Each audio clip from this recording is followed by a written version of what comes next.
Здравейте, приятели, с поредния епизод на Гурме за Левскари. Между двата последни епизода Левски игра срещу Лудогорец. Един матч, който с нищо не променя нито класирането на двата отбора, нито да кажем краткосрочната им съдба. Лудогорец си получи трофея, там нещата са ясни. Шампионския трофей, много голяма драма беше Левски ще прави или шпали или няма да прави. С това се занимаваха хората в навечерието на двубоя. Левски още повече циментира второто си място. Аз съм споделял тук в последните седмици, разбира се, че нямам съмнения за него, каквито имах по-рано, с оглед нивото на отбора, но с оглед нивото на претендентите за него и най-вече тяхното представяне, това се потвърждава от кръг на кръг. Левски може да се чувства комфортен. Статистически също е доказано, че такава преднина няма как да се стопи. Те вече остават и 4 кръга, така че нещата за мен са ясни. Въпрос е на формалност и на малко време това нещо бъде потвърдено. Дори и Левски да започне да губи, мисля, че останалите също ще губят точки, което се и случва. Всъщност Арда и Черно море като претенденти. Той Левски няма победа, но и те нямат победа. Така че мисля, че тук нещата са абсолютно ясни. Все пак важните теми в този епизод от това, което се случи първо. В първата част ще говоря за публикувания финансов отчет, защото то от една страна показва какво се е случило в клуба и дава повод за някаква оценка, която би могла да бъде калибрирана спрямо това, което се е говорило. В много случаи потвърждава обаче оценките, които са се правили в периода. Дава някаква насока за това как се развива клуба, макар че говорим за отчитането на отминал период. И дава и според мен доста възможности да се говори за бъдещето с максимална прецизност. Нещата са горе-долу предвидими в Левски, както предвидимо беше и равенството срещу Лудогорец и тази приятелска атмосфера, която преобладаваше. Това не е само моя оценка, впрочем, е преобладаващата оценка след матча. Ще говорим и за смисъла на този матч, за това, което се случи на терена. Това ще бъде във втората част. И в третата ще погледна за пореден път, разбира се, към бъдещето. Това е най-интересното според мен и в тези подкасти, като една от темите, които биха могли да се дискутират. Има много неща, които ще ви кажа. Сега не би ги нарекал новини, но да кажем, това са може би информации, които вървят, неща, които се очакват да се случат и смея да твърда, че те са много интересни, свързани с управлението на Левски и оттам насетне, разбира се, и това, което предстои да се материализира, т.е. следствие от управлението, това, което се случва на терена. Да не се бавим, да започваме по същество с темите в днешния епизод. Първата тема е финансовия отчет на клуба за 2024 година. Правя това уточнение, тъй като според мен, когато се появи такава информация, има достатъчно голяма част от хората, които всъщност не осъзнават към какъв период се отнася и съответно така си правят едни изводи, които не биха могли да бъдат и много точни в много от случаите, подчертавам, към настоящия момент. Съответно, може да се очаква, че и този път публикуването на отчета роди множество да ги наречем спекулации, размяна на мнения в една или друга посока, подчертавам, тъй като не трябва да се разглеждат нещата едностранно. Има много интересни неща. Сега започвам от там, че за пореден път си давам сметка, че Левски е един много специален клуб. Той е специален, защото е структуриран по по-различен начин от останалите клубове. Разбира се, има и други клубове, където феновете притежават дял, съответно имат и някаква дума относно това как се управлява клуба. Най-малкото мнението им звучи авторитетно, могат да предприемат и разни юридически действия, така че Левски не е уникален в това отношение. Сега на първо четене достатъчно е да се изтъкнат тук и Ботев Пловдив в известна степен чрез тяхното сдружение и особено Спартак Варна, където пък се вижда една друга проява на това. Формално погледнато ЦСКА 48 е такъв клуб, макар че казвам формално погледнато, защото там по-скоро се явява така едно проявление на модела бащица, което даже го прави още по-несимпатично. Мисля, че динамичните процеси в клуба, те множество рокади, треньорски смени, опити и така нататък се дължат на база на това, че на практика клубът се издържа от FBET. И съответно там собственикът, който е член на сдружението, със собственикът Светомир Найденов, има много решаваща дума, макар че винаги може да бъде тя ограничена, т.е. имат механизмите в тамошното сдружение, но няма да го направят и съответно нямат и нищо против, очевидно, срещу това, което се случва и нищо не се случва различно от стандартните ситуации в българския футбол. Но това е едно проявление, аз даже много време му отделих. Сега отбелязал съм си някои неща, защото моето мнение е, че по отношение на документа, който беше разпространен от Левски, трябва да се говори много ясно и на достъпен език за масата хора. Не това да е един така специализиран разговор, да кажем, между аудитори или хора с счетоводна култура, от който тези пък, които я нямат, не всичко разбират и съответно правят и погрешни заключения. Това е горе-долу и като специализираните разговори между треньори, да кажем, за футбол, които са чудесни, може би са много компетентни, но не са достъпни за аудиторията и могат единствено да я объркат. Това е първото. Второто, трябва да се подчертае нещо, което на мен не ми прави така добро впечатление, но то е характерно за ръководството. Се придава един героизъм на публикуването на тези отчети. Аз реших, че ще пиша в социалните мрежи по мъничко, така през някакъв период, за да се асимилира и простичко по темата. И това беше първата тема. Всъщност публикуването на годишния отчет е задължение вече за професионалните клубове, които кандидатстват за лиценз, то е от УЕФА. Така че те трябва да го правят, като е дадена възможност. Приема се, че в 21 век, в 2025, не всеки може да има уебсайт, макар че там по програми на УЕФА са усвоени най-малкото средствата. Кой какво е направил е друг въпрос. Но е дадена възможност тези отчети да се публикуват и на сайта на БФС. Ако няма възможност клуба, да кажем, или не е обезпечен кадрово, за да извърши тази работа. Сега, ако се заровите, аз го правих миналата година за първи път. Тук все още има някакъв срок, който е свързан с периода на лицензиране. Айде да приемем, че до края на май трябва да са публикувани тези отчети и да бъдат налични на сайтовете. Ще бъде трудно да намерите навсякъде това нещо. Някъде остава извън новините, така че просто ще бъдете изненадани, ако отворите и го видите. Не е като при Левски, когато се публикува. Веднага почват информации, колко са заплатите, как са дигнали, са свалили са, колко е печалбата и така нататък.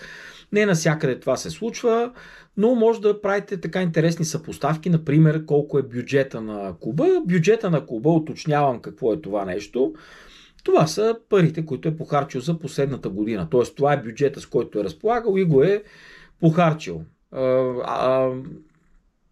Това е популярното схващане. Сега не знам дали счетоводната дефиниция е това, но прагматичната е точно това. Какви пари имаш, с които да се разположиш. Или да кажем, може да спестиш някой лев, т.е. да имаш 25 милиона на разположение, похарчиш 23, 2 милиона, да кажем, е печалба. Това е така друго, не точно дефиниция, обяснение на това какво е бюджет. Сега със сигурност бюджета на Левски е трудно да се каже колко е от...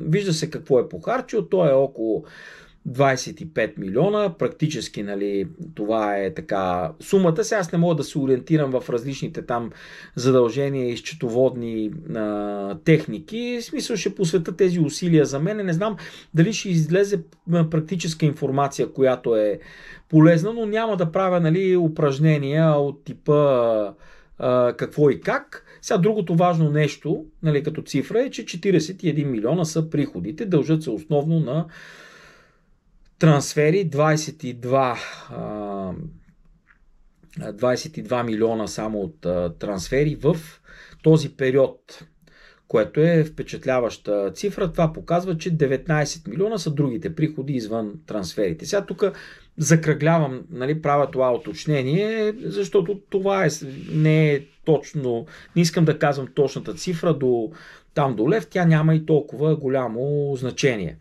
Така, другото важно, това е кой период обхваща това. Ето това е важното, защото тук казват, то продадохме, ония продадохме, това купихме и така нататък. Това е периода 2024 година. Какво включва това спортно? Това е на половината година начало с Николай Костов, където спортно Левски не се класира в европейските турнири. Направи някаква селекция зимния прозорец, продаде много играчи, продаде и лятото играчи по повод, нали, продажбите. На практика отбора на Мъри беше разпродаден по това време, така че тогава се реализира и тези приходи. Те не включват, ако не включват някой трансфер, това не включва приходите от Сонко. От Сонко, който е предния сезон, и даже там могат, ако погледнете, защото има съпоставка на колонките, колко пък са били трансферите в предния период, така че можете горе-долу да разберете. Мисля, че това беше единственият трансфер тогава. Така сериозен, дали нямаше и нещо много символично, не помня вече като цифри, но горе-долу може да разберете колко е струвал Сонко. Така. Разбира се, втората половина е под ръководство на Генчев. Нали, този отчет няма никакво отношение към присъствието на Веласкес начало, така да се каже, и всичко, което се е случило като трансфери, като резултати. Така че това е период, в който Левски не е спечелил нищо, не се е класирал за европейските турнири, съответно не е участвал в тях, защото те ще видите, че имат така доста интересно отношение като приходи. Една, така да се каже, нулева година, в която обаче Генчев започна да гради нещо, резултатът от което е доразвит вече от Веласкес, нали, по времето на Веласкес, и се стига до днешния резултат. Тоест, тук не може да се каже, че второто място, което ще бъде спечелено, има някакво частично отношение като разходи, които са направени. Така, сега там ще стане дума, след като мина по важните цифри. Видях, че новия директор по комуникация, или там какъвто е, точната дефиниция, разбира се, с уважение към тези усилия го казваме, коментирал нещо, ще стане дума. Това е много важно, според мен, по отношение на така наречената счетоводна печалба, която беше обявена. Тя е 14 милиона лева, и която така обърква хората, защото хората логично се питат, като спечели Левски, като дойдат едни 22 милиона от трансфер, защо това не се отразява на отбора по никакъв начин, да се инвестират, колко се изплатиха дългове, те се знаят, те са и потвърдени, нали, там към НАП са платени около 5 милиона, но и от други приходи. Това беше обявено. Всъщност, защото помните, че имаше имитиране на акции, то беше в периода, имаше и още една дарителска кампания, която мисля, че двете с около милион подпомогнаха тези дългове, т.е. част от трансферите плюс този милион до там, дали са 5 милиона или са 5 и нещо, това вече не е ясно, защото те влизат в там едни съответни графи. Така, сега. Важните неща. За мен основното е прихода от билети и карти. Аз не ги деля, двете ги събирам. Картите са сходни, имат 200 хиляди лева повече този сезон, 1 200 000 2024 спрямо 2023 година, когато е между тръгването на Мари Стоилов и идването на Николай Костов. Тогава се продават, нали, картите основно лятото. Левски беше се класирал за европейския турнир и сега 200 хиляди повече от този сезон се обясняват с повишението, разбира се, на цените, което в някаква степен компенсира, нали, евентуален спад, ако се очаква заради европейските турнири. Но спада е огромен в билетите и съответно събрани билети и карти. Тази 2024 година Левски е изкарал 2 милиона 730 хиляди лева условно, а предната година е изкарал 4 милиона и 220 хиляди, 218 хиляди лева. От двете, пак казвам, което означава, че без евротурнири Левски изкарва 64% от сумата при повишение на цените, забележете, от момента, от година, в която участва в европейския турнир. И това показва колко е важно. Защото дори и, нали, повишението на цените не компенсира нищо, а показва, че 1/3 от приходите са изкарани от европейски турнири. Те са повече, нали, пак казвам, заради ниските цени, и това показва каква е голямата разлика. Сега всеки милион и половина, защото тук се губи милион и половина, е много значим. Много значим за бюджета на Левски, защото погледнато формално той не може да се компенсира от никъде.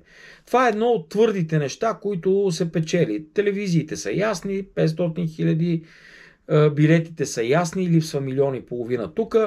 Стоките, колкото и да се развива този магазин, той все пак има някакъв капацитет. Защото и там има едно повишение, което сега аз не мога тук да го оценя, затова няма и да се спирам на магазина. Магазина работи много успешно, там растат, нали, приходите, но не знам до каква степен, да кажем, фанелката какъв процент представлява, нали, там, айде като бройка може горе-долу да се разбере. Писа, че цифрите са по-големи предния сезон, предната фанелка мисля, че са по-големи от тази, но тук съм неподготвен. Той малко са, нали, отчетите обикновено се дават на общо събрание, но да кажем, приходите са по-големи като цяло от конфекцията, която се предлага, защото основно там се печели от конфекция. Там се предлагат много стоки, химикалки, даже нали, моята книга може да си намерите, легендата за трите купи там.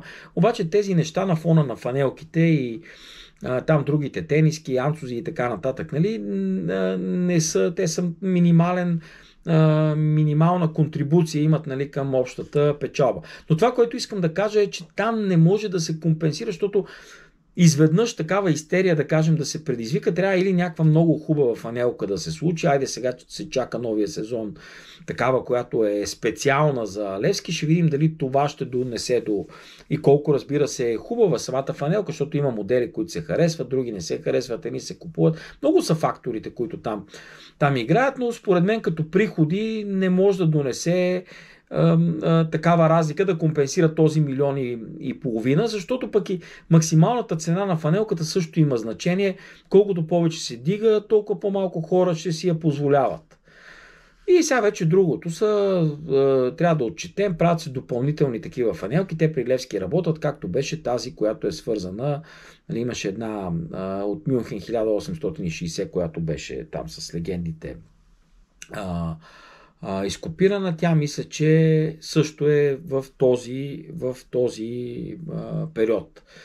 Но Левски, пак казвам, не може да бълва толкова неща. Ето, дори и филма Гунди също има някакво отношение, макар че там мисля, че Левски е просто дистрибутор, не е негова колекцията и така нататък, и така нататък. Спирам темата за магазина. Сега, другото важно, какво е? Другото важно е, че заплатите са се повишили.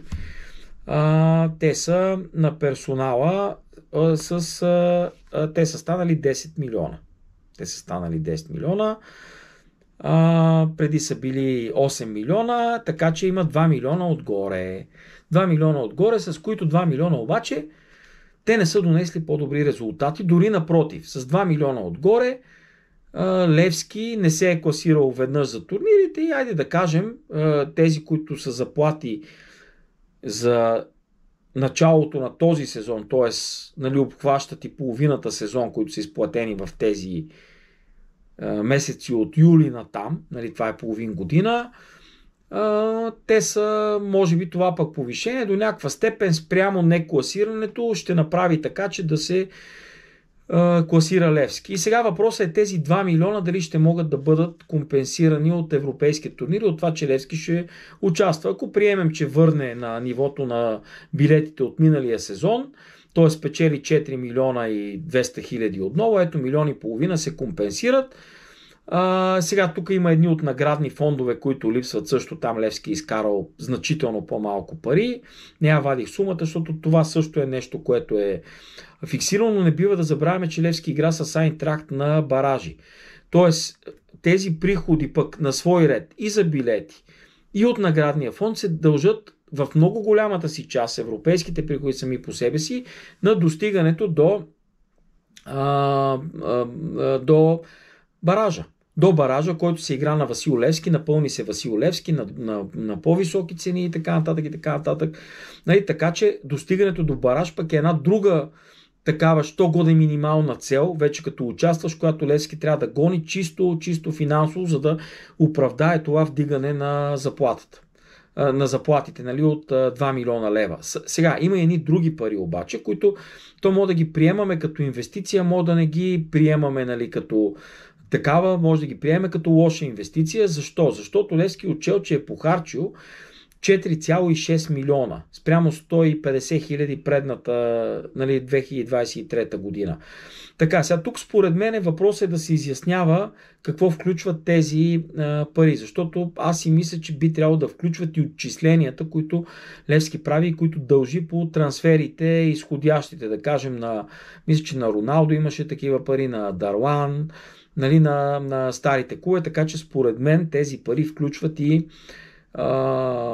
дадените за това. Така че условно, да кажем, ако Левски е дал 2 милиона от тези, да ги разделим на половина. 2 милиона и половина е похарчил. Или то се каза, че Левски е дал за трансфери лятото при Генчев, значи мисля, че 2 милиона, така че приемаме, че 2,5 са други.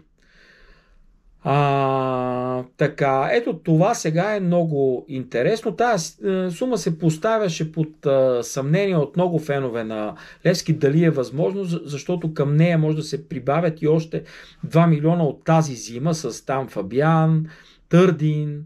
Нали, тук подчертавам, даже натъртвам на Търдин, защото това пък е играч, който ето сега при оценката за него и за неговия трансфер трябва да се кажат две неща. Левски плати пари за него и то плати 6 месеца преди да изтече договора му. Да кажем, за да си осигури услугите му, да не може като свободен играч да бъде изкушен Търдин да отиде в отбор, който ще му предложи по-малко пари, но няма да има такава нужда или да кажем, нали, Левски търси такъв тип играч, т.е. Левски няма да е конкурентен на други оферти, които ще бъдат само на база на заплата и сега избързва да го вземе да си го осигури. Обаче пък Търдин на практика е неизползван до момента. Така че Левски в момента, освен че инвестирал сума за него, инвестира и в негови заплати. И тази сума съобразно приноса пък на Търдин към, защото той няма приноси за класирането на турнир, неговото участие е много формално. Нали, дължи се на всеки друг в отбора, но не и на него. Дори на играчите, които са допускали грешки, защото те са играли и мачове, нали, на тях се дължи. Защото те пък имат и добри мачове, нали, които са печелили точки. Но пък на Търдин не се дължи нищо, нито добро, нито лошо. Така че на практика неговата, ако Левски не го беше взел, може би щеше да спести пари от неговата заплата и трансферна сума, да го търси като свободен агент, да кажем, на тези суми, евентуално да не го вземе, но пък то не е ясно дали Левски ще го използва за в бъдеще. При Веласкес или при друг треньор. Така че, ето вижте колко е така условна оценката, която, нали, се дава. Когато Търдин си тръгна от Левски, все някога ще се случи това като успешен или неуспешен играч, тогава ще може да кажем, че той е бил такъв или онакъв. Нали, сега на тази база можем да кажем това, но факт е, че Левски е инвестирал тези 4 милиона, за които се казва. Аз мисля, че даже те бяха по-отделно споменати от фактори в клуба. Сега, доколкото такава информация, нали, съществува, може да се проследи и да се събере 2 и 2 4. Левски е инвестирал 4 милиона в нови играчи този сезон. Това не е никак малка сума. Ако приемем, че класирането в турнирите е окей с това нещо, защото без него лошо, да видим дали обаче тази сума вече задължава да се постигне нещо и в тях, защото ако Левски, дай Боже да играе в Лига Европа, запише 2 домакински матча, които обаче бъдат разочароващи или не бъдат и атрактивни по някаква причина, макар че Левски категорично като домакин на своя стадион е достатъчно, как да кажа, с който и да играе последните сезони, това е доказано, стадиона се разпродава. Дали е Камрун, там Шкупи и така нататък, нещата са ясни. И левскарите искат да гледат европейски футбол. Така че аз съм сигурен, че и това лято, независимо от резултатите, това ще се случай, но не мисля, че ако Левски не стигне до плейоф, което през Лига Европа би било по-лесно, защото е допустима една загуба, т.е. да отпадне от Лига Европа и да кажем да отиде до бараж в Лигата на конференциите, значи да отстрани един съперник в Лигата на конференциите и вече в плейофите да срещне някакъв съперник, който може да е добър, може да е лош, но при всички случаи там ще има интригата от това дали се класира за групите. Така че дали Айнтрахт или не Айнтрахт, според мен Левски спокойно може да напълни, смея да твърдя, националния стадион, нали, и срещу друг съперник, да избирам, фащам един за ушите, Твент, да кажем, или Спарта Роттердам. Условно вада, нали, холандски съперник, средно ниво, не е най-така от тея, които се гледат по телевизията, не е Айнтракт, но ще има пък тази, как да кажа, това вълнение. Така че чисто финансово, евентуално ще може да се компенсира с награден фонд и с друго. Но Левски не може да изкара пари. И сега, ето тук, другият тънък момент, по който трябва да се коментира, е тези разходи от 25 милиона, защото Левски ще продължи да плаща на НАП. Има още да изплаща и лихви, които от месец май, от този месец, Левски вече плаща там по 500 хиляди на месец. Това са, ето ги, до края на годината. Не знам колко вноски остават. Всъщност те остават 4. Той трябва да плати 2 милиона всъщност. Това, което дължи, то няма да има лихви. Ще трябва да плаща тези средства, така че това е ето ги 2 милиона в бюджета, които ще отидат за това. Така, сега има обаче и още 1,5 милиона близо, който се дължи като данък печалба. Ето това е тънкият момент, който се появява, защото като се говори за печалба счетоводна от почти 15 милиона, 10% знаете има данък печалба, който предните години при 2 милиона печалба е бил 200 хиляди, съвсем различна цифра. Така че Левски от тази печалба той се задължава и данъчно още към хазната. Така че на практика Левски ще трябва отново да плати едни с текущите средства, пак около 5 милиона има на НАП да дава, че ако не се лъжи и повече. Ето тя сметката е съвсем проста.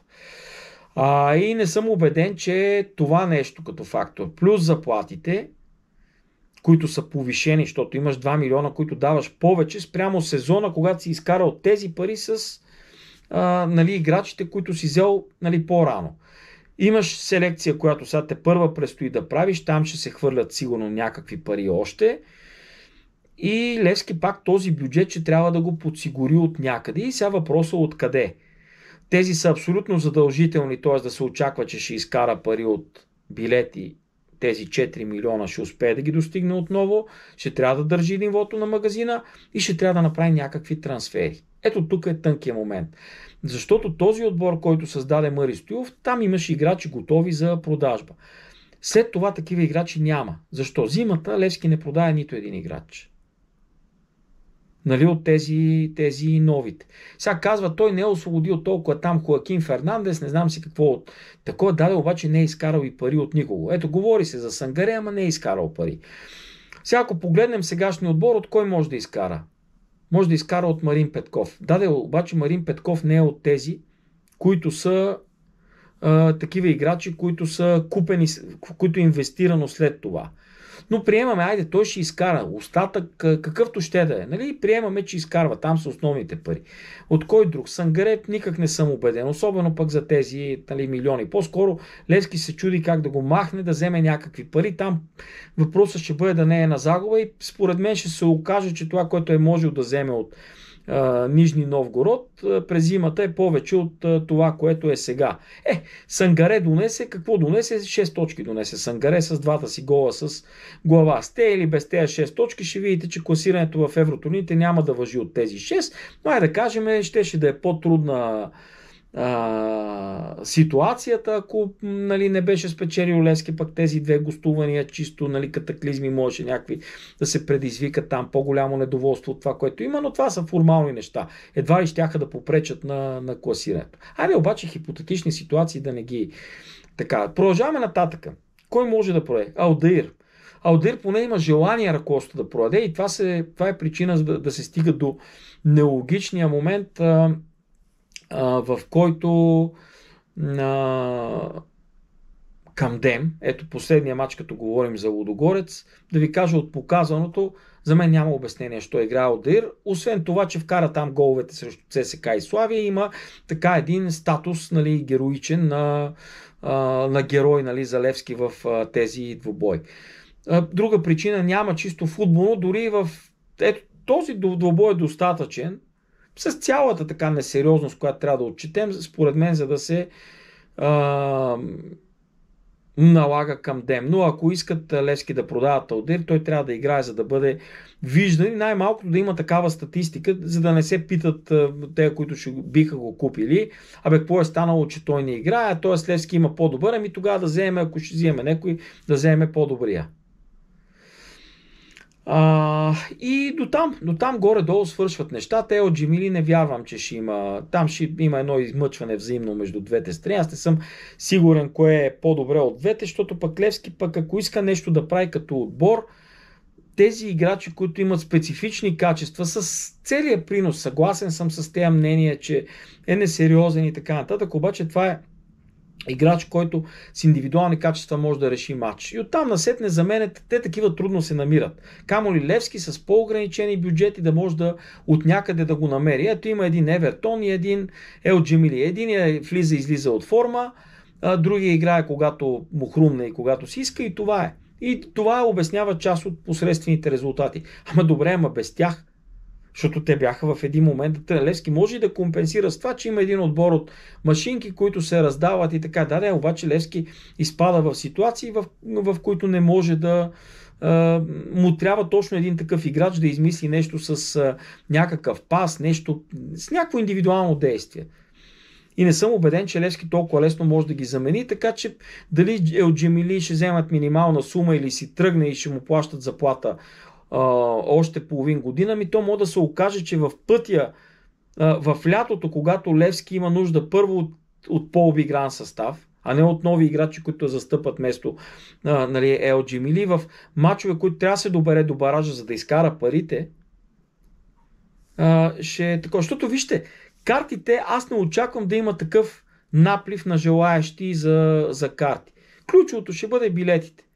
И ключовото пак ще бъде дали Левски ще стигне до бараж. Защото там може и половината от приходите идват от бараж. Може и да е над половина от приходите в турнири, билети плюс. Нали, плюс матчдей, нали, който знаете сега матчдея, там и фанелки и такива неща, със сигурност ще имат. Така че ето това е сметката. Тя въобще не е проста за Левски сметката.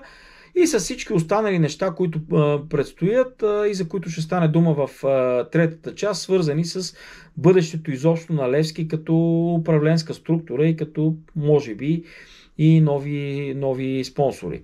Така, не съм завършил темата, единствено казах нещо за включването на директора комуникации, изключително неподходящо по две причини. Първо, той се включва, аз мислех, защото приятели ми казаха, че са видяли, нали, първо това мнение и аз го потърсих, той се оказа, че не е в някаква публикация на клуба, а в умерено тролската страница Сектора. Сега някой ще казва, ама защо така казваш? Защото е анонимна. Нали, има много страници, които да кажем, ето казваш Gong.bg, ами там не е, ама не е така, защото Gong.bg има Гошо, Пешо, Иван, той, ония, работят, нали, журналисти, подписани са те. Тук не се знае човека, който стои зад това нещо.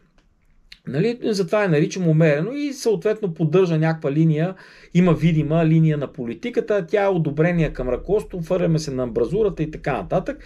И защо не е подходящо? Ами защото той е подбрал тролска страница и аз веднага се питам като фен, в портфолиото така на това, което ще обгрижва, дали не се включват тролските страници, защото ето виждате, тролски страници има свързани косвено с ръководство на клуба, макар и, нали, там Иляна Раева свързала някаква фирма, това, което, нали, аз самия разкрих от така наречената синя приказка и така нататък и така нататък. Ето има връзка.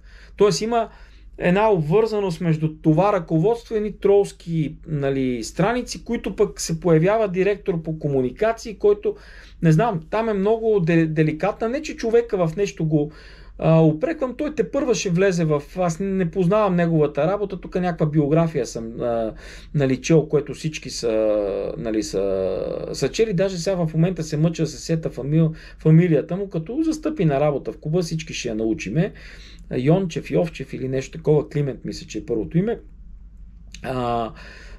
Така че това е много така стъпване на криво. Второто, аз четох един така, ако той има тази аудиторска култура, чудесно, но демонстрацията на четеност, която е над средното ниво, не носи полза според мен. Защо? Хората имат защото той е казал едно нещо такова. Това, че Левски е спечел 14 милиона, хората си казват, има ни 14 милиона за харчене, ама Левски има 0 за харчене. Ето това, съжалявам, ама е глупаво.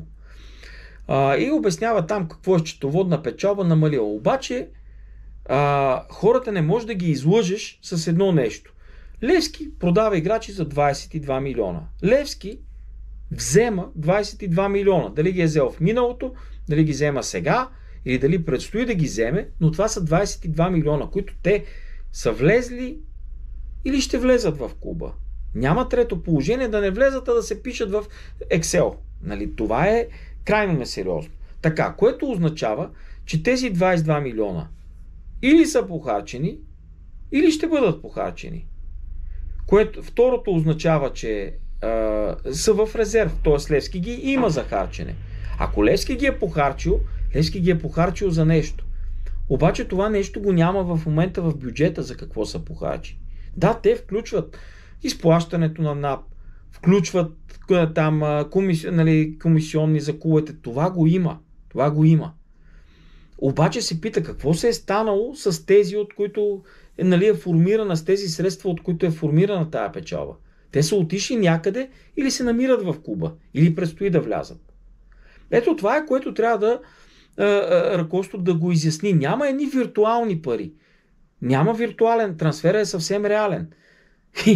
И хората съвсем логично се питат. Също и Боби Георгиев, между другото, бившия вече член на управата, те ме поканиха там на един разговор и той вика, аз го обясних 300 пъти. Не е 300 пъти. Не е обяснено. Ето една пита се пуска и се казва 22 милиона са влезли, 1/3, 5 милиона отидоха за НАП, еди колко си отидоха за еди, какво си, за комисионни, за това и така. И се казва просто, предстои да влезат 2 милиона, 3 милиона. Нали, тук има един, който е много упорито пише, нали, там колко били влезли, колко. Не бе, 22 милиона са 22 милиона. Те влизат и предстои да влизат. Левски това, че ще даде това, което се полага на стария клуб, което ще плати като данък. Ето сега един данък, който се формира от тази печалба. Ето го този данък, 2024 година. Обаче той дори тази не се... Защото ако пък изкуствено е формирана някаква печалба по някакъв начин, с някаква счетоводна техника, нали, защото там Има аудиторски такива доклади, които казват капитала, еди какво си, Левски капитализиран, отрицателен капитал, не знам си какъв капитал, нали? Това са нещата, които то отрицателен капитал години наред е държал, не е фалирал Левски. Бил е близо, но не го е, той си функционира. Левски има огромни приходи, които трупа и въпросът е как ги харчи. Дали ще похарчи 4 милиона за трансфер или няма да похарчи. Това е цялата работа. Нали? Дали ще плаща заплати 10 милиона година или ще плаща 6 милиона. Това е тук въпрос на управление. И какво ще постигне с 6 милиона, и какво ще постигне с 10 милиона. Защото ето, той казва, целият тунел там с облекалния, така го обобщава, спортната част е струвала 400 хиляди на месец. Стоилов, нали, сега пак си припомних през конференцията, като пусна сдружението там тази с Боримиров. 400 хиляди по 12 месеца, 4,8. Ето, това е проста сметка. С 5 милиона, айде, там има 1 милион, нали, там школа и не знам си какво. Какво постига с 6 милиона или 7 милиона, нека си 8 и какво постига с 10? Това е целият въпрос. Това показва дали Левски ще фалира или не. И там са усилията. Ако, нали, има Левски нов директор, трети, там четвърти по комуникации, социални мрежи и така нататък, нали, това трябва да обясняват нещата простичко, а не с сложни думи да дообъркаш хората. И да кажат, тук има нещо, те го казват много начетено. Добре, начетено е. Само, че те хората, понеже ежедневно борават с пари, заплати, най-малко да си разпределят заплатите до следващите заплати, те могат да си направят сметката. И като знаят, че има 22 милиона, ма тук ги няма, едни са виртуални, не могат да си представят какво е това. Все едно да отида взима 1000 лева заплата, и кажа, ти ще вземеш 500, ама другите са виртуални и те ти дигат кредитния рейтинг. И ми добре, дигат ми го, ама го няма практически. Значи той е взел 500. Така че това завързвам, стана дълго за средства, но виждате, че той има голямо значение по отношение на това какво и как прави Левски, защото всичко минава, това е управлението на клуба. Какво постига с ресурсите, които имаш и колко ресурси можеш да докараш в клуба. Това е. Така, минавам на матча с Лудогорец. Матчът с Лудогорец предизвика преобладаващо оценки, че е изигран твърде лековато в приятелска атмосфера между двата отбора, което някаква част от хората я възмути. Я възмути съвсем обяснимо според мен, най-малкото защото говорим за първия и втория в класирането. Тоест, ако се стига едно първенство, представете си каква присъда е това за едно първенство, в което първия и втория в плейофите за елитните плейофи, елитната четворка, играят на практика практически матч, в който бутат нещата така, че да се стигне до Хикс. Защото това е преобладаващата оценка. И тя е съвсем реалистична, смея да твърда, защото е базирана от различен тип хора, казана по различен начин. Сега разбира се, и много, нали, хора неглижират, нали, нещата. Тук говори предимно за тези, чието мнение тежи, т.е. това са журналисти, анализатори, подкастъри, телевизионери и така нататък. Нали? На повечето места се казва. Аз не очаквам да кажем в официалното предаване на матча там по Диема, много тая тема така да върви. И това е обяснимо да ви кажа, много се възмущават от вас, обаче там има една линия на политика, нали, която е комерциалната. Тя трябва да представи продукта български футбол в най-добрия му вид. В най-добрия му вид, като едно вълнуващо зрелище. Защо? Защото това е платен канал и трябва да ви накара да се абонирате. Така че нормално е там, нали, водещи, гости, които са в някаква посока тикани, да имат такива оценки. Представете си, ако тече така се вихрат едни полемики по това дали един матч е бил сериозен, за несериозни матчове никой не дава пари. Ето това е цялата работа, защото един път че е така, втори път че е така. И заради това такива оценки преобладаващо може да чуете в медиите, независими в това отношение, т.е. такива, които нямат отношение към телевизионните права и към комерциалната страна. Комерциалната страна е тази. която имаш пряка полза от това, че продаваш нали, матч. Или свързани съответно с клуба. Аз не очаквам клубна медия, да кажем някакво. То Левски няма такива. Има там нали, някакви подкасти, но те не обсъждат такива теми. Там не очакваме да се руши интегритета на това, нали, което продават, т.е. билети за мачове. Така че там нещата са обясними. Обаче това си давам сметка какво разнообразие има тази седмица. Исках да видя максимално много неща, да видя каква ще бъде оценката и съм много така, за пореден път съм приятно изненадан и си давам сметка какво богатство е левскарството, защото има богатство, цяла палитра от мнение. И дет се казва, човек вече не гледа всичко, защото се интересува. Той дори да иска да гледа всичко, не може да си го позволи чисто физически, защото за това е необходимо време. Ето аз се мъча да го правя докато работя, освен в моментите, когато трябва много голяма концентрация. Дори слушам така нали, като фон на работата различните подкасти и пак не мога да насмогна. Откривам непрекъснато нали, нови неща. Някои ги загърбвам бързо, други обаче ми събуждат интерес. Ето сега открих за първи път едно предаване на едно момче, което в чужбина живее, доколкото така успях да натрупам информация, се позаинтересувах и прави така детайлен анализ, какъвто професионален анализ на ситуациите в матча с статистики, с диаграми, нали, рисува и така нататък. Изключително интересно нещо, поне за мен, защото на мене ми носи нещо ново. Нещо, което то не е... Това няма къде да го чуете, защото трябва да сте в съблекалнята, да кажем, на отбор, за да го чуете. Няма как да стане на пресконференция, защото двете страни, треньори и журналисти не могат да водят такъв равностоен диалог. Тоест тук нали, това момче, което го прави, сам дава тази информация. Един вид той сам със себе си нали, говори както са подкастите, както е този подкаст. Нали, аз по различни полемики нали, говоря, но вода диалог със себе си. Това не е с зрители и така нататък. И ето се поднася тази информация в рамките там нали, на времето за подкаст и аз научавам, защото няма откъде нали, това да го науча. Сега дали вече на всеки ще му е ново, те за много хора научават ново във всяка една спрямо собствената си гледна точка и затова се гледат и телевизионни предавания и подкасти като моя. Нали. И до такава степен ще задълбаят, но го казвам, защото Левски е разглеждан от всяка една гледна точка. Това го прави голям отбор. И това нещо, дали критикуваш Левски или го анализираш и показваш, води това напрежение върху играчите. Защото ето дори това момче, това си давам сметка колко важна пък е неговата работа. Защото то вади пред аудиторията детайли от играта, които иначе са в съблекалните, предполагам. Нали? И по този начин показва нали, на Левски, че работата е видна и че това, че за някои детайли не се говори, те не са останали скрити. Независимо, пак казвам, дали е критично или не. Защото се разчепва от всяка една гледна точка. И това е огромна контрибуция нали,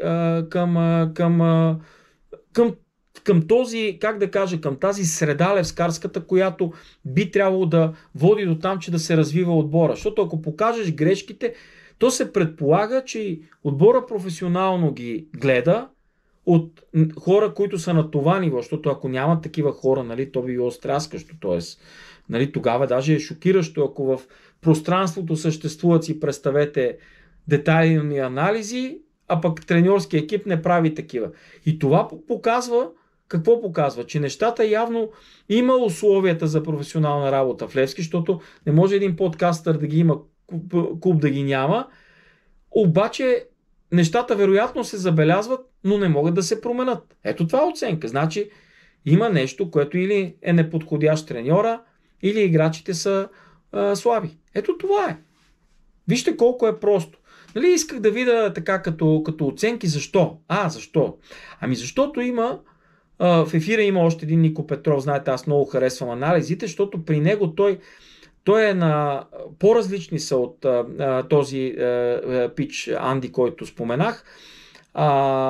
Защото Нико Петров по-достъпен му е езика към масовия. Аз съм бил с него в студиото и това го доближава до Match of the Day.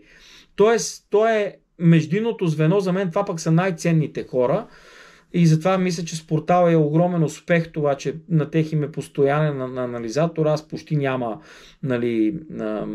матч на Левски, който така да не искам да... Трябва нещо наистина да много да съм зле с времето, за да го пропусна или да имам някакви идеи, просто да го скипна, дето се казва дори като зрител, за да не го слушам.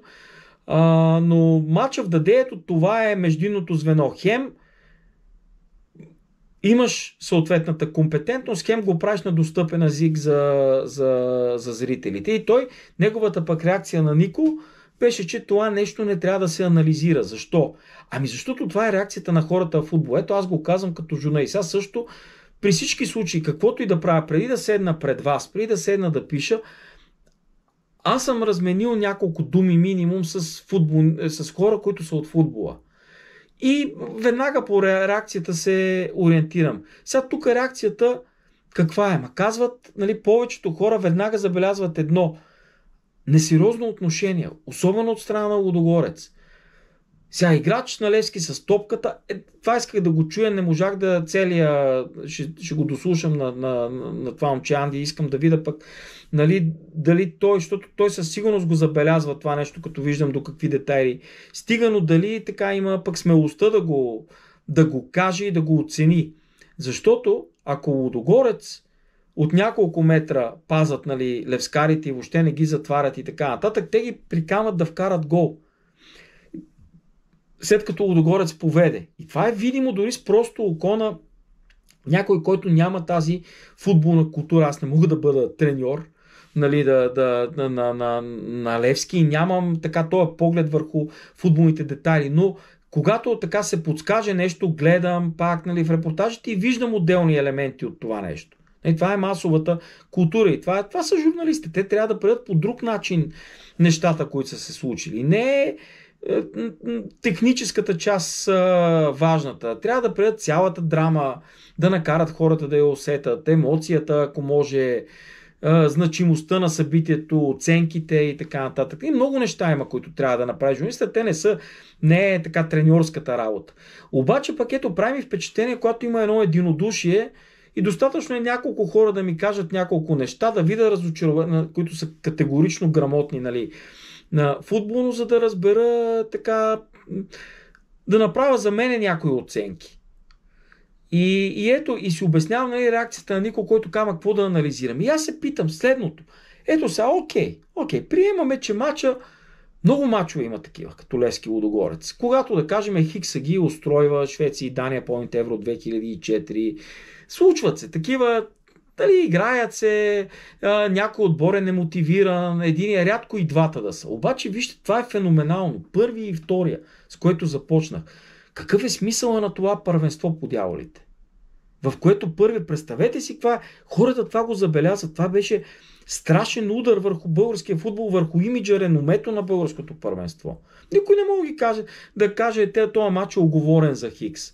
Има някои странни неща, там, че те Лудогорец наистина направиха всичко възможно Левски да вкара. И тази статистика, която цитират, защото гледам пък и хора, пък най-нелепо изглежда това хора, които се опитват, това някак си го не се, но го няма. И да кажат, тук има едни футболни неща, които трябва да се кажат, добре, ще се кажат, Обаче, тези хора, може би в една такава ситуация, те изглеждат нелепо в този си стремеж. Защото очевидно, като казва, че Левски направи някакви велики неща. И 17 положения. Не това казва само едно. Проблем, че не мога да вкараш гол и накрая този врата трябва неадекватна реакция да прави някаква грешка, умишлено или неумишлено. Защото тук много трудно е да кажеш, че е умишлена грешката, а е много елементарна. Той не трябва да пази повече. Да кажем, ако разчитат сериозно на него и това е такава стандартна грешка, която прави. Как да кажа, вижте, това руши целият интегритет. И какво мога да направиш, освен да не даваш оценка? Боримиров, това е най-голямата трагедия на Левски. Изпъва се ден по-късно и вика, ние не приемаме това. Каква оценка да се даде? Каква оценка? Ти да кажа, ние играхме добре, ние такова. Окей, питам се така. Аре, за Лудогорец е ясно. Те сезона е приключил, почивка мисля, трябва да възстановят. Има там още един матч. Могат да махнат крака от педала, от гъста, нали един матч може по-лековато. Това е ползата за Левски да изиграе такъв матч. Това се чуда. Логиката е, че Левски трябва да скъсява дистанцията от Лудогорец. Трябва да се надиграва. Дали ще бие или няма да бие, дали ще успее да изравни или няма да успее. Нали? Трябва да се види, ако дори е почти като проверка, трябва да видиш какво умее отбора. Такива с пазене от 3-4, какъв извод може да направиш тяло да го вземе? Аз наистина се чуда. Не мога да си обясна ползата за Левски от един подобен матч. Ма по-добре да загуби. И не го казвам тук, като те ще кажат, ма как така, нали? Не, че искам ли, обаче по-добре да загубиш, защото загубата ще кажеш, ние не можем дори срещу лекия Лудогорец, значи има да работиме това, но то ще бъде реалистично. Защото сега, какво значение има Левски, как се прелия, на кой фланг, при положение, че те Лудогорец второто полувреме опитват всичко възможно да получат гол. Всичко възможно. И абсурдно, накрая вече се пазиме за резултата. Ма това сериозно ли е? Това е цвета на и най-комичното изражение на посредствеността. Ма хвърли се каквото ще да стане. Ма бий ги, ма опитай, падни и така нататък. Няма. По-добре да разбереш истината за себе си. Защо трябва да разберем истината, да се паднем примерно отново с някой като Шкупи?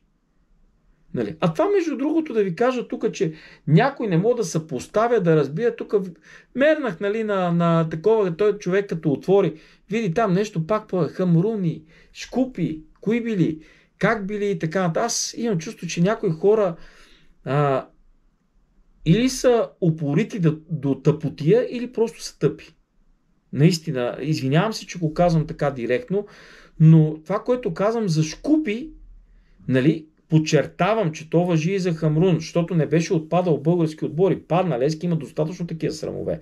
Включително и с Вадуци и така нататък. Подчертавам, тук не сравнявам, но казвам само по себе си. Матч с македонски отбор до този момент български не е губил. И съпоставимо, че Македония е специфична държава за българите.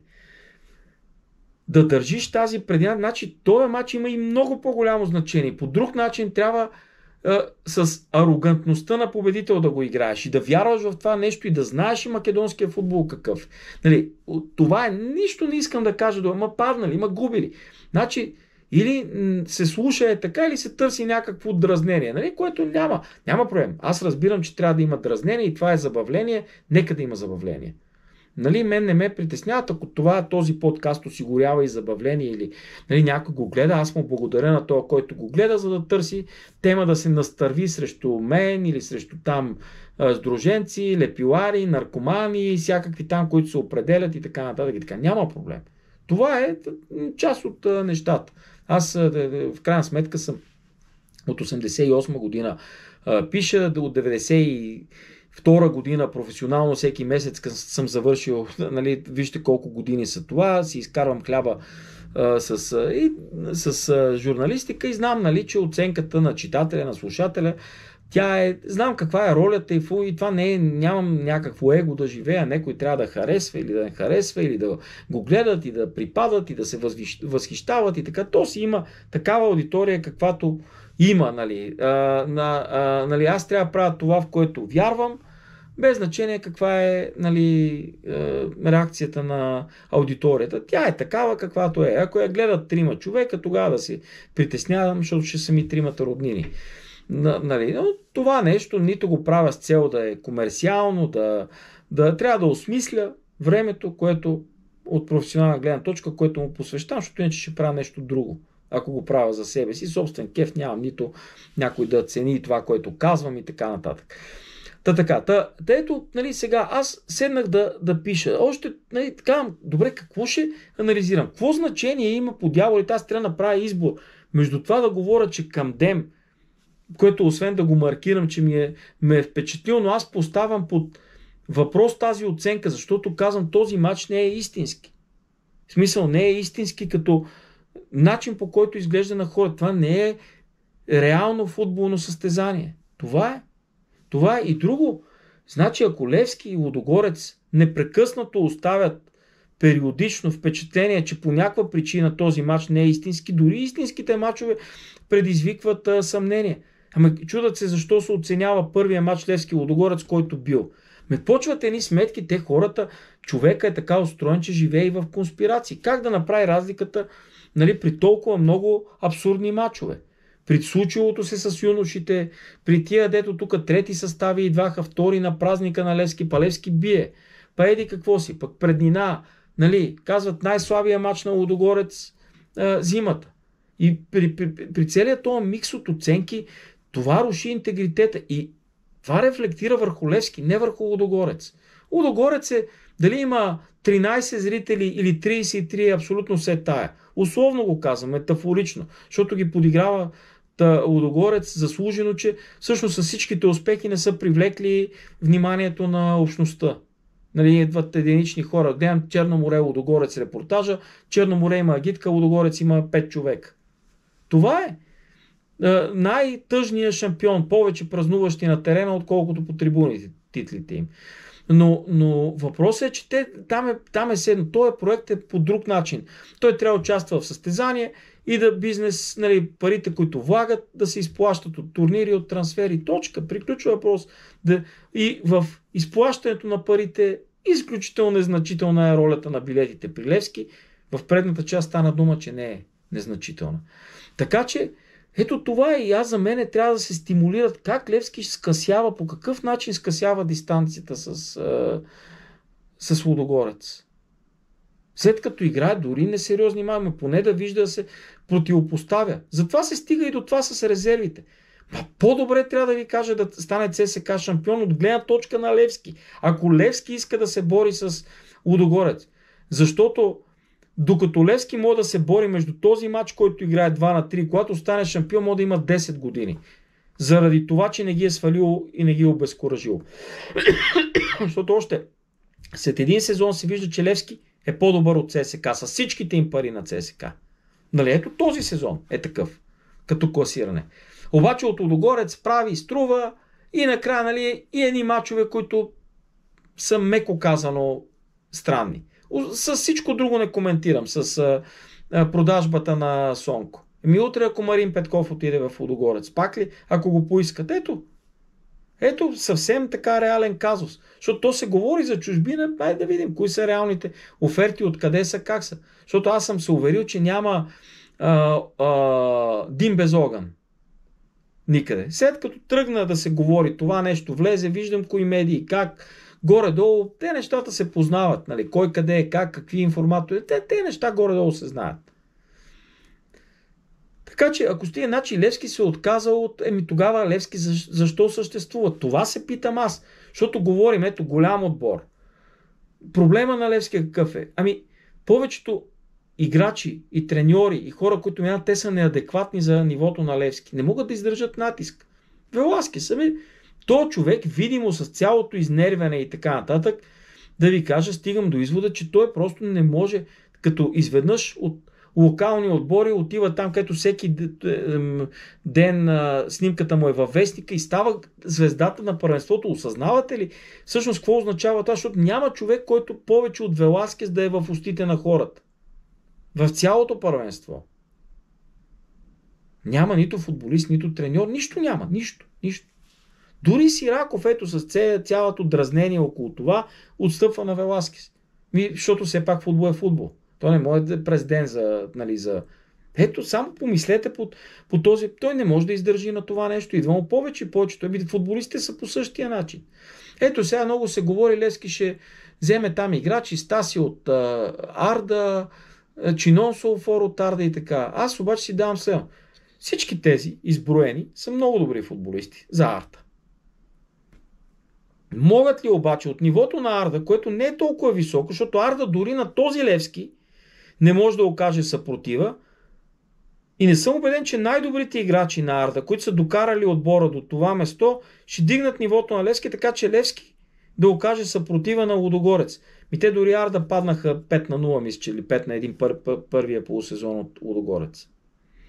Тоест, те наистина, дали ще бъдат едно ниво, което е средно и по-ниско, там той може да се окаже Сангаре, звезда на фона на Офор. Ето тук има много така, нали, защото да откриеш към Дем не е само да го откриеш, но и да покажеш, че става за Левски. Не се окаже добър за Локо Пловдив. Защото ти го виждаш ето и в матч, в който хубаво ще го оценим, ама ще излезе утре в истински матч, в който има реален съперник срещу него, който не го пази от 3 метра. Така че ето това са нещата и се питам каква е ползата. И това налива, да кажем, ако това не се казва, то от тук се започва. Този матч, лековат и така, да се подхилкваме, подсмихваме, тук е така, ама то така и после акцента друг. Ма те Левски не играха лошо. Не играха лошо в тренировъчен матч. По-добре една контрола с Спорти Своге, които искат да се докажат срещу Левски, дори в контролата. Много, да ви кажа, този матч в това отношение много разочароваш. Аз това се питам каква оценка да дам, освен тази генерална. Какъв смисъл има? Как работили връзките, фланговете, глупости на търкалета. На фона глупости не казвам, те сами по себе си са значими в контекста на този матч. И ако не се покаже ясно той Левски, те си минават. Те боли, ние не приемем това. Добре. Нали, продължаваме нататък. Още една година, още една. И вижте как всичко върви, мелницата как се подхранва на оправданията. Ние не може, ето Боримиров самия, когато там ме каниха в клуба. Ние не може, вика Васко, да се състезаваме с тези пари. Добре, дайте тогава повече. Откъде да ги вземем? Как откъде? Най-големия клуб трябва да печели най-много пари, както от фанелки, така от спонсори. Това е работа на тези, които работят. Тогава защо се увеличава? Ето, каква е логиката да назначаваш хора 300 клуба на 100 директора, нали, Левски? Като там индийската митология сме ние. Нали? Какво допривнасят? Това ето, казах за комуникациите. Хиляди хора на това. И накрая, да ви кажа, с тези успехи Левски има нужда от едно престаше и до там, който прави всичко, което може. Защото кое точно увеличава парите? Основно парите не идват от фанелки. Те допринасят, но идват от турнири, от билети, от така. Няма как пропагандата да докара хора на стадиона, ако насреща няма футболен продукт. Тоест инвестициите трябва да са насочени там. Добрите и работата. Какъв е смисъл от толкова много директори на всяко ниво, ако не могат да дигнат целия клуб?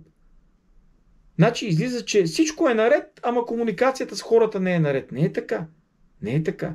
Комуникацията с хората не е наред до толкова, доколкото хората им се обяснява, че едва ли не трябва да вадат пари за всичко. Нали, някаква кауза трябва да бъде, нали, докато да кажем директора, примерно Боримиров, има 20 000 лева заплата и не може да направи отбор. Защото от него това се очаква, да направи отбор. Какво се очаква от Боримиров? Кое точно управляват и в каква посока върват? Също важи, нали, за Сираков. Това е. Сираков просто не може да достигне нивото си. Очевидно неговото ниво е да има едни готови пари, с които да оперира и да бъде под остена на резултатите. Защото той като директор, ако Левски не постигаше резултати, ще да е отдавна забравен като директор.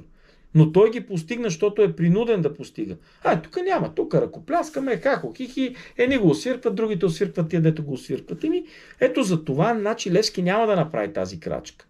Когато се говори там обединение, не знам си какво обединението е, не е да седиме да се обясняваме. Всички са левскари, ако, нали, обединението е, че трябва да искат да видят този адекватен Левски. Ако имат различна представа за Левски, което е проблем, няма да видят. Той ще получат този Левски, където е по-лесно се постига. Нали, защото нека да има, ето Левски живее в условия на разделение и просто един обикновен футболен отбор. Това е. Така че, ако нямат и нужда хората да имат тая радост от добрите резултати, няма да ги постигнат. Това е. И няма никакво значение кой какво говори, как говори и така нататък. Това е, ако подкастъри, анализатори, журналистите могат да подпомогнат хората до там да стигат до някакви изводи. Ама ако човека той не е готов и няма тези ценности и никой не може да му помогне. И никой не може да помогне на Левски, ако масата левскари са такива. Така че аз по това, да ви кажа, лековато аз не мога да си ядосвам от пасивността на Левскари. Мога да я иронизирам, естествено, това са журналистическите оръжия, иронията, Нали, нали, да критикувам, но това е. Но това е част от нещата. Не може да се промени, нито един човек не може да промени общността. И най-лошото е пасивната позиция на ръководството. Това е. Ето общите събрания, великолепен куп. Обаче, замислете се, Сираков, той отива на общи събрания и се обръща, той на общо събрание се обръща към хората, като някакъв дразнител, той се обръща към част от хората. Ама чакай, той ако не се обръща към всички левскари и неговата идея не е да тушира недоволните, а да каже, да вдъхнови всички, най-вече тези, които му вярват, да ги вдъхнови. Ако ги вдъхновява четвърто място, тия, които му вярват и така нататък, това не е Левски, да ви кажа честно. И ще постига такива резултати и по-лоши. Защото тя няма равно. Има нагоре и надолу. Нали, може да е някоя нагоре, надолу, нагоре, надолу.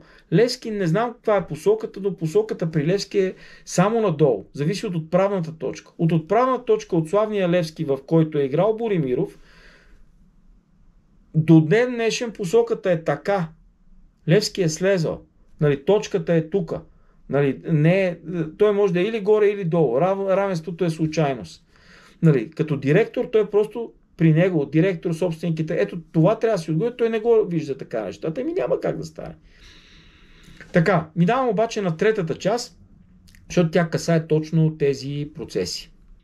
Сега, третата част вече много неща почват да циркулират в пространството, има и причини за това.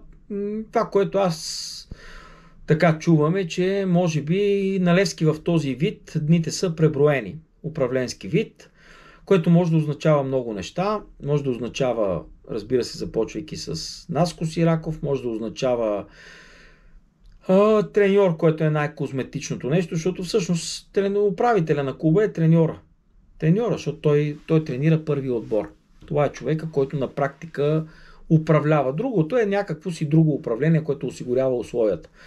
Може да означава и на специфичния модел на Левски, в който доминира спонсора и на практика той, и то точно този спонсор, той диктува нещата. Сега тук различни неща чувам. Едното е, че този спонсор може и да не довърши договора си, който изтича там след една година и нещо, т.е. още един сезон има, но тук се говори. Сега до това аз не очаквайте от мене да казвам това е истина, това е лъжа, това е спекулацията, защото тук човек трябва да е много дълбоко в тези неща, които се случват на ръководно ниво. Мисля, че единствените, които имат някаква яснота, и не съм убеден и те самите дали имат, са тези на високо ниво в клуба.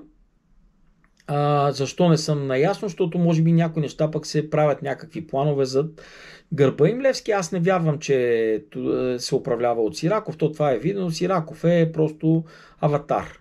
Аватар с фигурата, името си. Те са достатъчно велики за историята на Левски, за да му позволяват в тази роля да съществува без особено големи проблеми. Така че той е най-малкият проблем, дали го е допуснал или не, той е подходящ за това нещо, защото той провокира и разделение. Едни са зад него, други са против него, много силно полемична фигура, обаче това устройва, как да кажа, едно задкулисие. Сега виждате каква е ситуацията в България, няма как да не я спомена. Има един издигащ се Пеевски, който успя да разцепи ДПС и все повече консолидира очевидно позициите си. Четох едно мнение на един социолог, че всъщност той прави ГЕРБ в момента с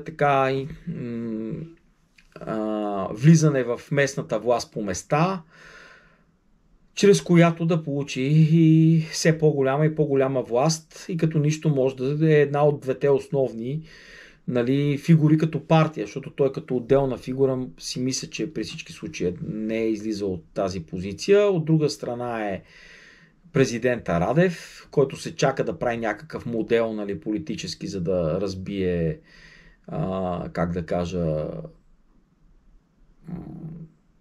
да разбие тази мембрана на срастване на различни политически сили и така нататък. Има и фактора ГЕРБ. Ето това са три много така сериозни центъра на властта. Сега те някои дали са в коалиция, скрита коалиция и така нататък си подават топката. Това не е толкова важно. Това се отразява на всяко едно ниво, включително и в спорта. Виждате в битките в федерациите, те са свързани в бок. Сега където се говори, че двете са всъщност Радев срещу Пеевски, нали, Весела Лечева и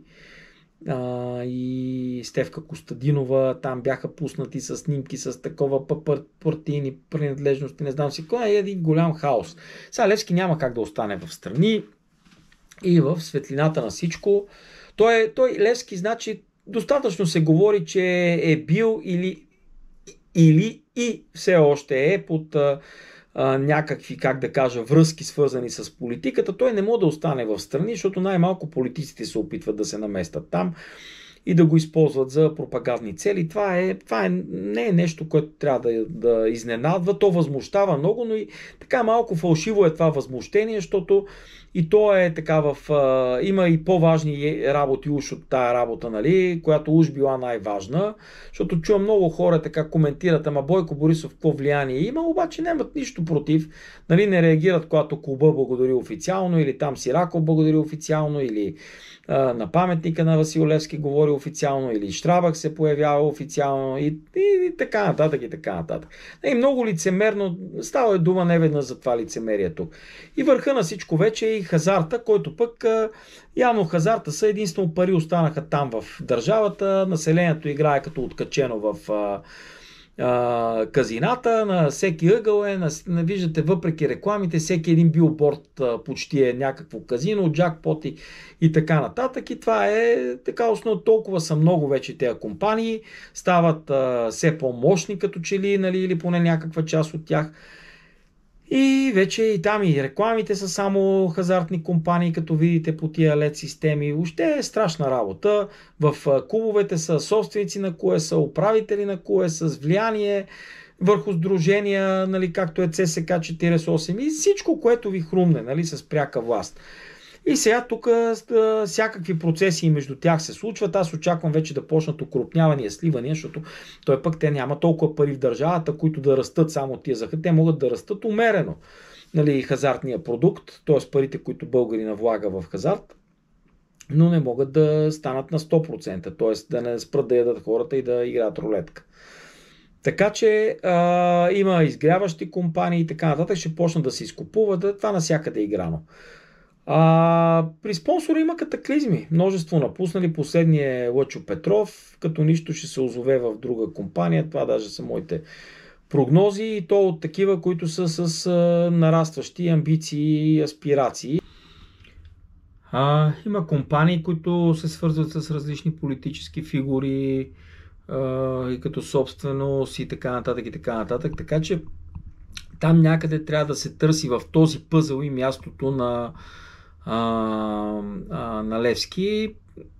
Аз очаквам може би смяна на компанията, която ще бъде спонсор на Левски, по-скоро някои от новите амбициозни такива, които видяха примера на PounceBet. PounceBet, изключителен възход на база на, според мен, на тази на това партньорство с Левски. И това е заразяващ пример, защото то води до увеличаване на пазарния дял. Сега, това обаче значи много големи промени. Тук най-малко ще се промени този модел, до който се е стигнал, защото голямата обвързаност на Сираков с компанията е повод за всякакви, нали, мнения, анализи, спекулации и така нататък, нали, които се пораждат и обяснения на случващото се. Със сигурност най-малко средата ще е различна, затова като казвам, че за Сираков се променят нещата, не вярвам, че той ще може модела едно към едно да го изкопира и според мен той е станал нетърпим вече и никой няма да допусне големи така катаклизми, свързани с публиката. За мен те са на ръба. Те са на ръба чисто спортно-технически, защото мисля, че в момента е най-ниската точка като отношение срещу Сираков И според мен тя бързо айде да кажем, от идването на Стоилов, защото преди това имаше така критични моменти, когато той просто беше безпомощен, но след това успя така да сложи някакъв ред и мисля, че сега е най-ниската точка от тогава. Тя бързо ще се поизравни според мен, защото няма никаква перспектива. Най-малко той няма да получава, едва ли ще може семейството му да се обвърже по такъв начин с новия спонсор. По такъв начин казвам, защото там имаше, нали, дъщеря му една работа в PounceBet и така нататък. Нали, те неща не вярвам да могат да се прехвърлят някъде едно към едно и да функционира пък такъв модел. Така че при всички положения мястото на Сираков ще се промени. Дори и там те обвинения, че получавал някакви пари, той, нали, има някакви там колекции, монети или са какви са, нали, които са свързани с спонсора, дали са проформа, дали са повод. При всички случаи неговия статус Левски се промени и това като нищо може да доведе и до неговото напускане. Нали? Но тук пак казвам, гадае се. Той, ако има фигура, която устройва зад колисието, това е Сираков, защото той не поддържа единство, а напротив разнобой. Зад колисието иска разнобой. Не иска единна левскарска общност, независимо против или срещу някого. Нали? Но на единна позиция, защото тя може да се обърне срещу всеки. Това много пъти съм го казвал. Така че промените чукат на вратата. Въпросът е какво и как ще се случи, но вижте, това няма да се... Не, че ще се умора да го повтарям. Начинът е Левски да постигне независим статут. За съжаление, това също е много далеч. Общността е далеч от това да бъде узряла. Минала е през всичко, но не осъзнава нещата. Някакси българина в менталитета преобладаващо е това да очаква някой нещо да му поднесе на готово. В това отношение има така една ленност и тя пречи на обществото като цяло, не толкова на Левски. Левски е една голяма маса. Не се осъзнава като сила. Може нещата да се променят някой ден, може Левски да мине през трудни обстоятелства, но като цяло, вижте, той футбола предполага, че който и където и да се озове, много трудно е да сложи ред. Особено в такъв клуб, нали, като Левски, където всяко едно действие се следи по дупа, защото там сравнение с такива като Лудогорец или Литек са неподходящи. Получавало им се, защото, нали, там нямало фенове да се месили в управлението. Глупости на търклета. Получавам се, защото няма по 100 страници и 300 подкаста на ден и всеки да си във вестника и така нататък и насякъде. Нали? Не се следи всичко по дупа. Затова се получава. Има едно спокойствие, когато не се и коментира, никой не се и вълнува от това нещо. Това е нещо, което се получава в Лудогорец. Така че то монетата има две страни. Така че това е. С това завършвам. Той стана и доста дълъг епизода. За съжаление футболно след Лудогорец не виждам какво се случи. Предстоят мачове с Черно море. То с Лудогорец няма логика. Единия да е бил много приятелски, другия изведнъж да стане много напрегнат на Герена. Според мен няма да има и много голям интерес към публиката, защото Левски на практика не се бори за нищо, не играе и нищо. И даже затова и в провинцията е по-голям като че ли интереса. Те хората са по-малко, но някак си на местните хора Левски е популярен навсякъде. Им е по-удобно да гледат Левски срещу местния отбор. По-достъпно, по-близко и така нататък. Така. Завършвам с това. В петък от 18 часа на Герена искрено представя книгата си Без обувки, на където съм с автор. Ще се радвам да видя и всеки един от вас. В коментарите отдолу в описанието на клипа, т.е. е написано как може да си поръчате тази книга. Има какво да прочетете. Наистина историята на един велик футболист на Левски. От тези, които аз съм гледал, със сигурност номер 1 за винаги. Благодаря ви, че гледахте този епизод.